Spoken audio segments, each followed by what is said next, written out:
અમદાવાદ સહિત રાજ્યભરના ટીઆરબી જવાનો હડતાળ પર ઉતર્યા છે।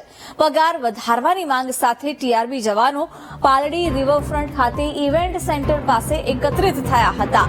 ટીઆરબી જવાનોની માંગ છે કે રોજ અપાતા 300 રૂપિયાના વેતનમાં વધારો કરીને 500 રૂપિયા કરવામાં આવે। ટ્રાફિક જવાનોનું કહેવું છે કે મોંઘવારીમાં ઘર નથી ચાલતું, અમારે બબ્બે નોકરી કરીને ઘર ચલાવવું પડે છે। અત્યારના સમયને જોતા બાળકોને ભણાવવા, સામાજિક કાર્યો કરવા કે પછી નોકરી કરવી। પગાર અમારો 28 દિવસ નોકરી કરવાની હોય છે અને 8,400 જ પગાર આપવામાં આવે છે।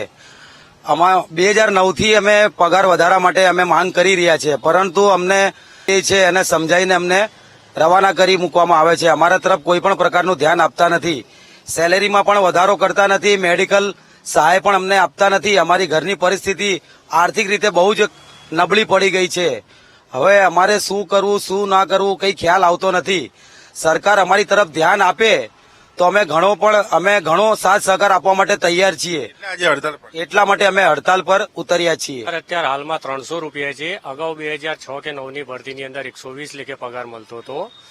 એના પછી 120 લેખે જેમ જેમ સ્ટાફની ગણતરી થતી ગઈ, સંખ્યાઓની જરૂર પડતી ગઈ આપણા ડિપાર્ટમેન્ટના માણસોને, તો 220 કર્યા। 220 કર્યા પછી 5600 લેખે પગાર અમે લોકો 2014 ને 15 ની અંદર કરી ચુક્યા સાલની અંદર। જયારે નાયબ મુખ્યમંત્રી સાહેબ હતા આપણે ત્યારે 100 રૂપિયાનો વધારો અમારા પગારમાં કરી આલ્યો। તો અત્યારે હાલમાં 6-7 વર્ષની અંદર અમને 300 લેખે પગાર મળે છે, એ બી 28 દિવસ પૂરા કરીને 300 લેખે હાથમાં પગાર આવે છે। પછી કોઈ પગાર વધારાની કોઈ ચર્ચા નથી થતી કે નથી કોઈ ફેમિલી બેકગ્રાઉન્ડનો કોઈ જવાબ। બેંકમાં સત્તાવાર કંઈક લોનની જાહેરાત હોય કે અમારે કંઈક ઘરગથ્થું લેવું હોય, આટલી બધી મોંઘવારી ચાલી રહી છે, તેની પાછળનો જવાબ કોણ અમને આપે? ડિમાન્ડ કેટલી? અત્યારે ડિમાન્ડ એટલી છે કે બહુ તો બહુ અમે એટલું વિચારીને કહીએ છીએ કે સારું વિચારીને લાભ આપે અમને, તો બી અંદર 15-20 હજારની અંદર અમારી એવી પડતર માંગણીઓ છે પગાર વધારીની અંદર। હા, માનીએ છીએ કે જે બી તરીકે અમારા ટ્રાફિક બ્રિગેડની અંદર જે બી ખોટું થાય છે તમે એના દ્વારા એક્શન લો, પણ જે રેગ્યુલરી અત્યાર સુધી વર્ષોથી નોકરી કરતા આવે છે તો એના માટે તો કંઈક સામે મુદ્દો તો જોવો પડે સાહેબ। સર, અત્યારે તો પગાર બહુ જ ઓછો છે, કારણ કે આમાં ઘર ચલાવવું બી બહુ મુશ્કેલ બની ગયું છે।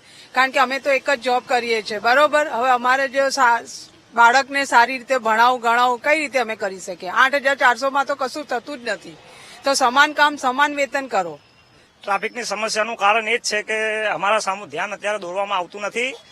પર ડે 300 રૂપિયા જે આપવામાં આવે છે એ અત્યારે બધા જાણે છે કે 300 રૂપિયામાં ઘર ના ચાલે, અને એટલા માટે જ અમે અત્યારે ના છૂટકે અહીંયા આંદોલન પર ઉતર્યા છીએ, જેથી સરકાર અમને સારો રિસ્પોન્સ આપે અને અમારો ઉત્સાહ વધારી અને પગાર વધારો કરવામાં આવે તો અમે પાછા, અત્યારે કોઈ નિર્ણય લેવામાં આવે તો કાલે જ અમે પાછા જેમ હતા તેમ ડ્યુટી ઉપર પાછા આવી જશું।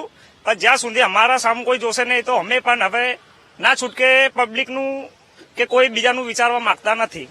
આપણો જે અધિકાર છે પહેલા તો આપણને અધિકાર એ મળતો નથી, બરાબર। દરેક રાજ્યમાં અને દરેક જિલ્લામાં હોમગાર્ડ હોય, જીઆઈએસએફ હોય, આજે ઘણી બધા સરકારી કર્મચારીઓ કોન્ટ્રાક્ટ ઉપર કામ કરતા હોય, આજે બધાનો પગાર 15,000 પ્લસ પીએફ, ઈસીઆઈએસ, મેડિકલ સુવિધા, એમના બધી જ સુવિધા એમને મળે છે।